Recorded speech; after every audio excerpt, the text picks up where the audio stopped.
guys, Jeannine here with another Scream related video for you. I am doing a bunch of fun Scream content on the channel in anticipation for Scream 6. I'm just so excited for this movie, so I thought it would be fun to take a look back at this franchise, talk all the things I love about these films, talk about the killers, the rankings of the films, reviews, and Easter eggs. So today I'm here talking all of the Easter eggs and things I noticed in Scream 5.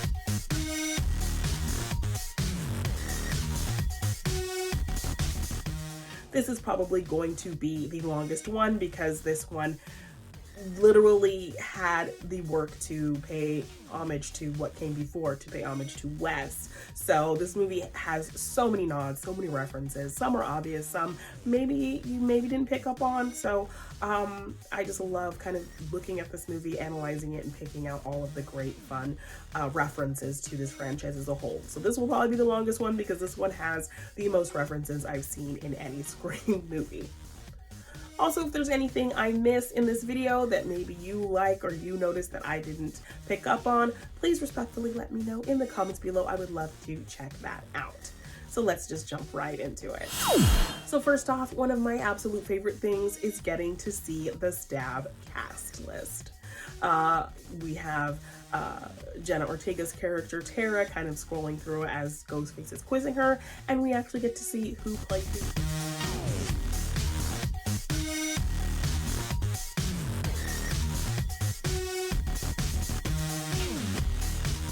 Of course, we knew of Luke Wilson, we knew of Tori Spelling, we knew of David Schwimmer, we knew Jennifer Jolie played Gail. So those were kind of the ones we knew, but we actually get a little nods at ones we didn't know. So let's go through this list.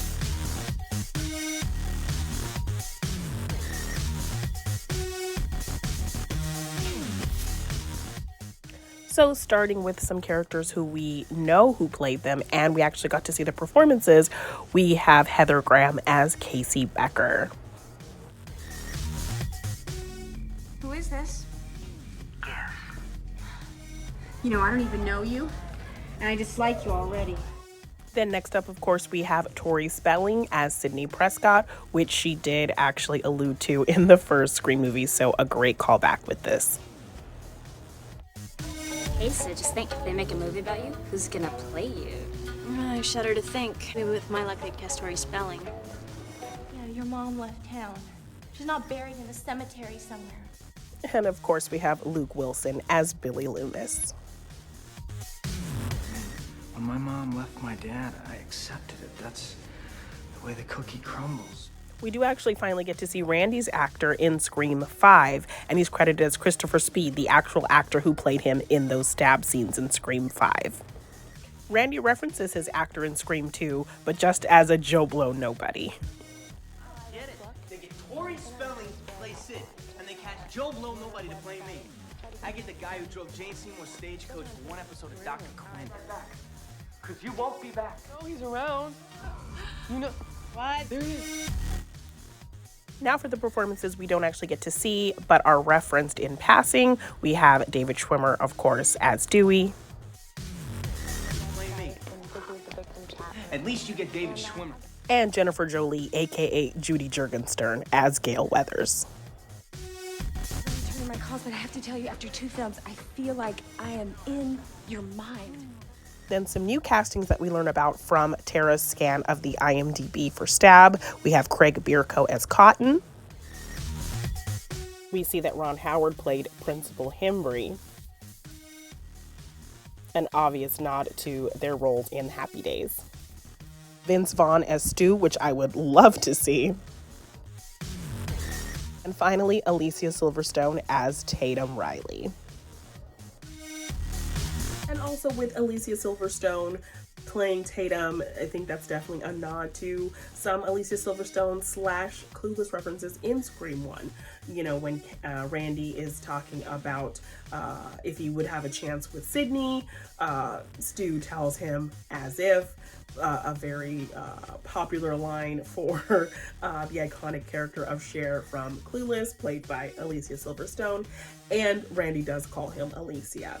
So definitely a kind of fun thing to see Alicia Silverstone playing Tatum in the Stab movie. There goes my chance with Sid. Damn it. That's it. That's all I'm saying. That's it. Oh, really, Alicia? Ew! Get off of me! Ugh, as if. So yes, just love this detail of getting to see the Stab cast, and I would have watched that movie. Like, that sounds like a really legit cast. So then with Wes's shower scene, this is now layer upon layer upon layer of these shower scenes. You know, we have the original shot of the shower head from Psycho, which was referenced in that first scene in Stab, and then they reference it again with Wes's shower, getting that same identical under the shower head. Ever seen the movie Psycho?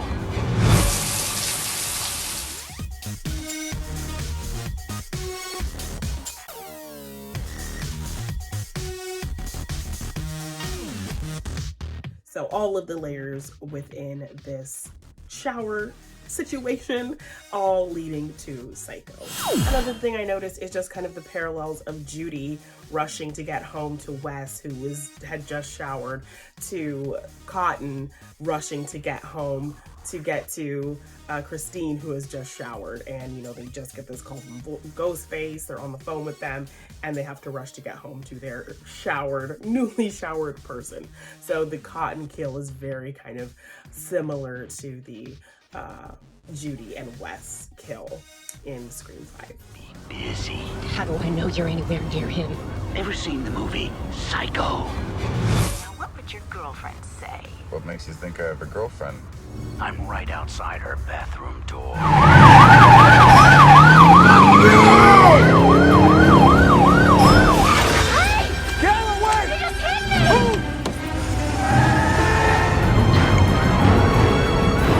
Pick up, Wes.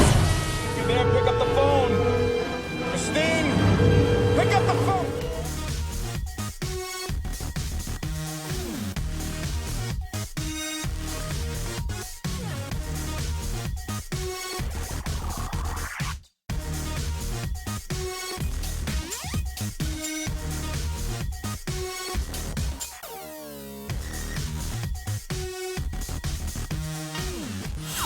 Then if we look, there's a little note about lemon squares. Of course, a nod to Judy baking lemon squares for Dewey in Scream 4 that apparently taste like ass.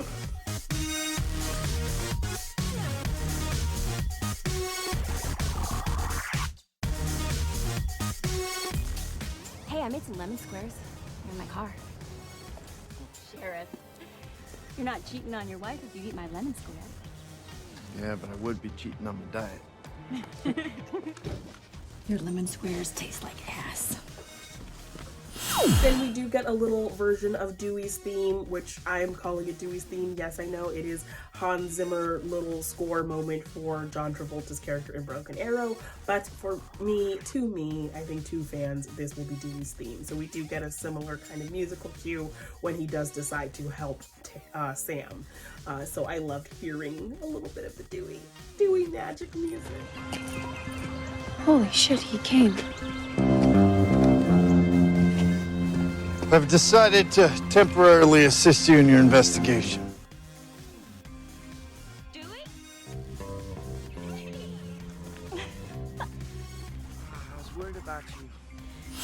And when we first do see Dewey, we see Tatum's ashes on his shelf next to a picture of him and Gail. So his sisters remembered.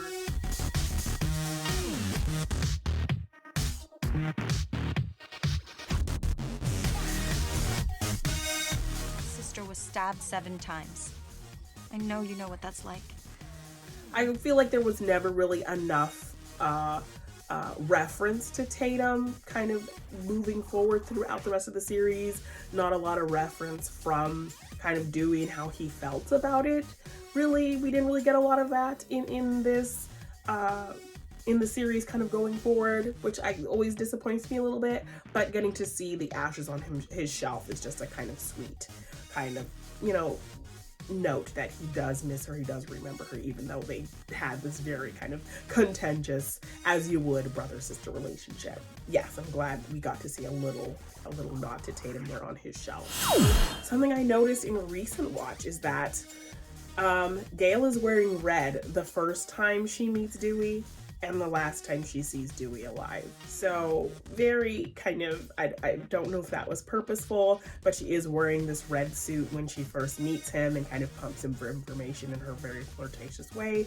And then the last time she sees him and they kind of rehash their relationship, she's also wearing a red suit. So just kind of bookends of their first and last moments together. Hi, Gail Weathers, field correspondent, Top Story. I know who you are, Miss Weathers. If I may say so, Miss Weathers. You are much prettier in person. So you do watch the show?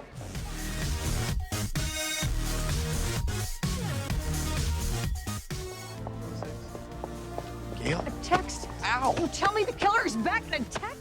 I left in the middle of the night. Like a coward. You are a lot of things, Dewey. But you are not a coward. Well, with Sam being the daughter of Billy Loomis, we now have a third Sam Loomis in the world of horror. So technically, Sam Carpenter could also be a Sam Loomis, like the Sam Loomis in Psycho and the Sam Loomis in Halloween.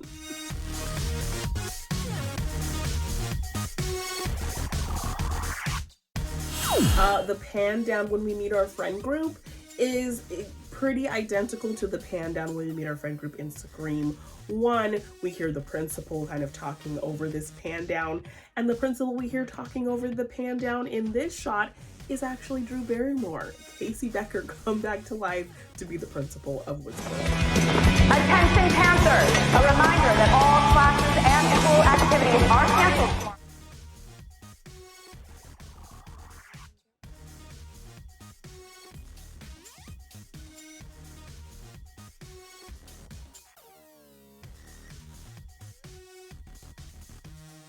Students are encouraged to return to their homes promptly from school grounds. Avoid strangers, walk in 2s and 3s.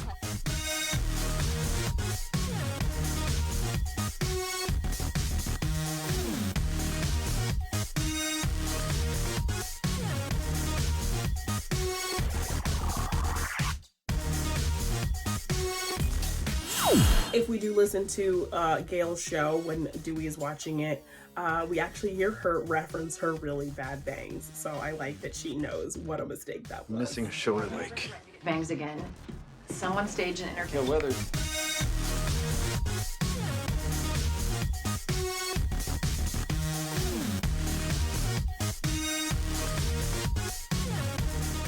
Obviously, we get some fun naming things with Wes, named after Wes Craven.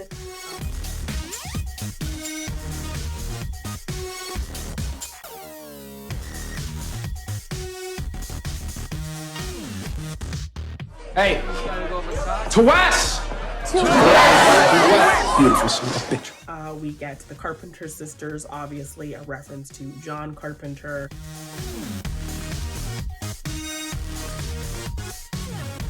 And then with Liv's character being Liv Mackenzie, obviously a reference to the neighbors of the Beckers.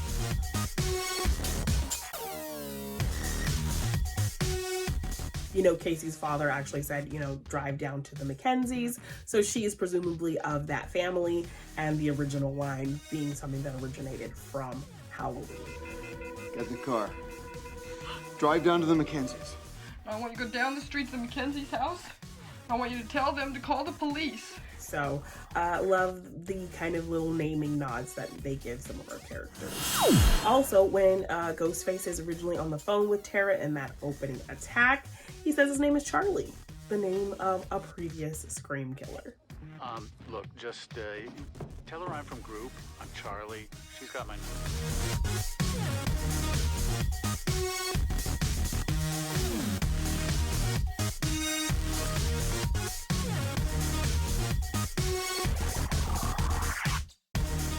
When Richie is cut in the hospital and gets his arm sliced, it's pretty much in the same exact spot that Derek was cut that made him look suspicious.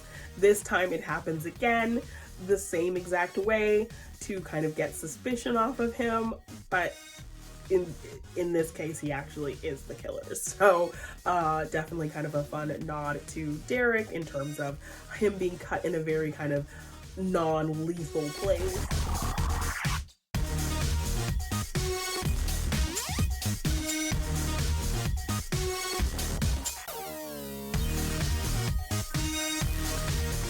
That made Derek look guilty, but then you kind of think, well, you know, they couldn't do that twice, and they do. And not only did this happen to Richie and Derek, this also happened to Jill. This very kind of convenient missing all the arteries sliced to the arm.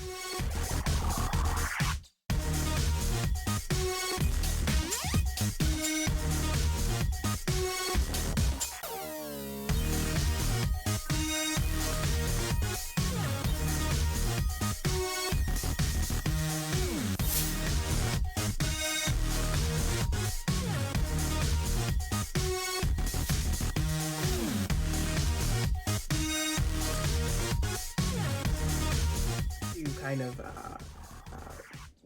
make it look like, okay, well, you know, I couldn't be the killer because I got attacked, but also very conveniently missing all the important veins and arteries. The arm slice seems like a trend in these movies to definitely be called out as an Easter egg or a nod.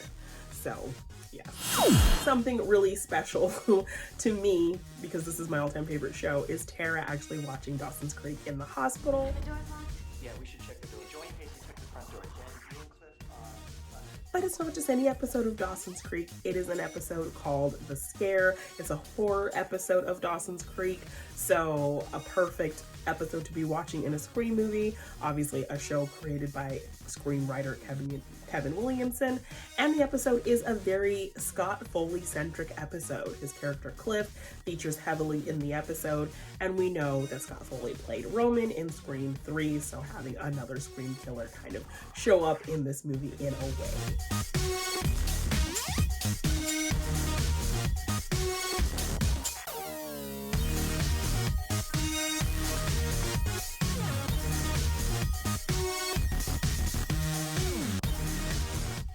So a really fun kind of Easter egg there for someone like me who loves Dawson's Creek.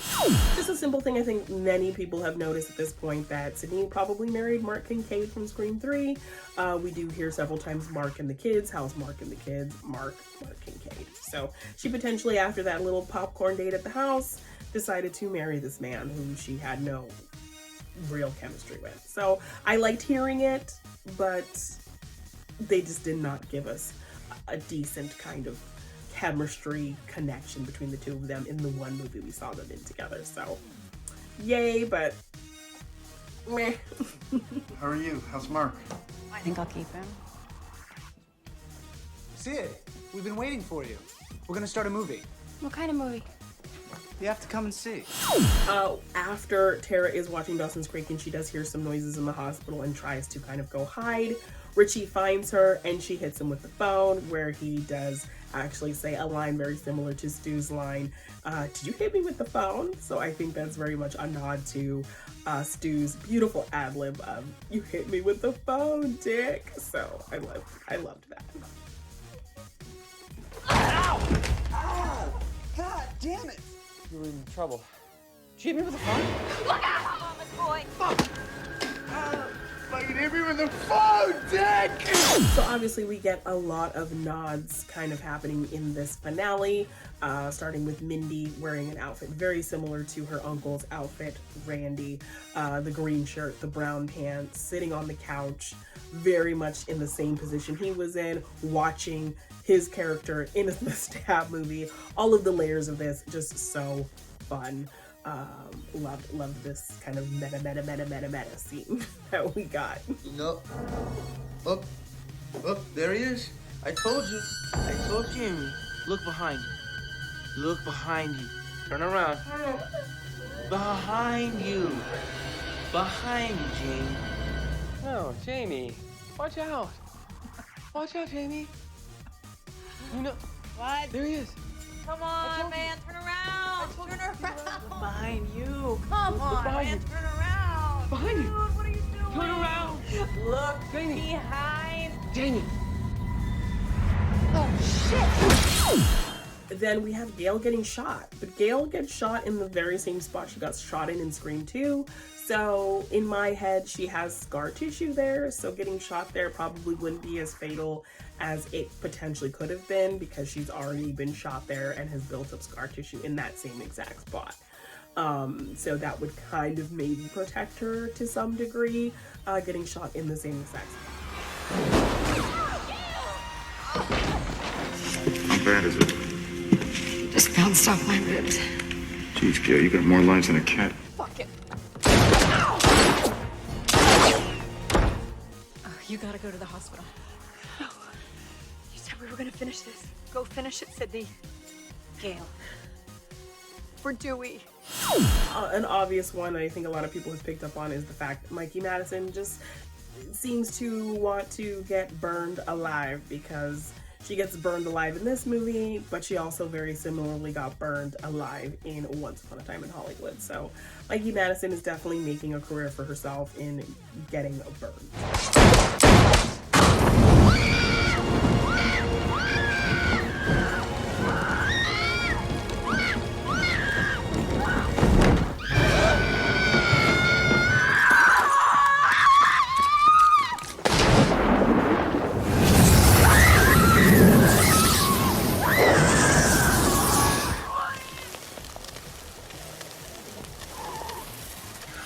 We also have Sam wiping the blade after her several stabs of Richie, very similar to previous Scream killers.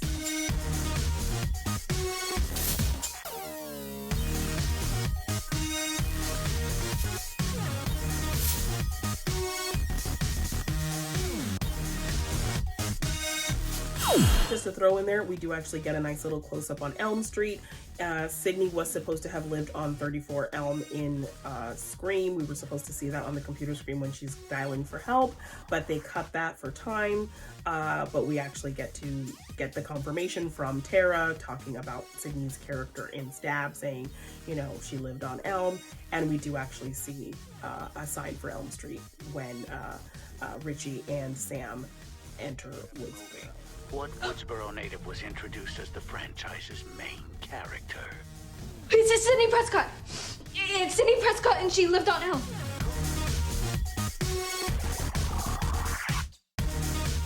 Obviously a nod to A Nightmare on Elm Street.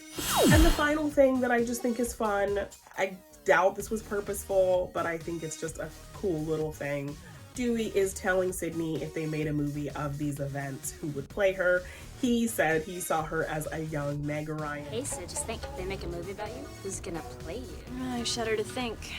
I see you as a young Meg Ryan myself. Only for her son to later appear in this franchise as a killer. So just a weird kind of Ryan Quaid family connection happening in the fact that Dewey, you know, mentions Meg Ryan in the first film, only for her son to later appear in this franchise as one of the killers. So I just think that's a fun little thing that probably was definitely not on purpose, but just fun to pick up on. So those are all of the Easter eggs and fun things that I noticed when I watched Scream 5. If you pick up on anything different or things that I didn't mention in this video, please let me know in the comments below, respectfully. I would love to check those out and see anything I missed, because I just love absorbing new things I can get from this franchise. Absolutely love it. So please, yeah, leave a comment below. I would love to check those out. Like, share, subscribe, do all of the things. Hit the notification bell if you want to be the first to know when I post another fun Scream related video, or check out all the awesome other things we have on the It's a Wonderful Podcast YouTube channel. Thank you guys so much again for checking out this video, and I will see you in the next one.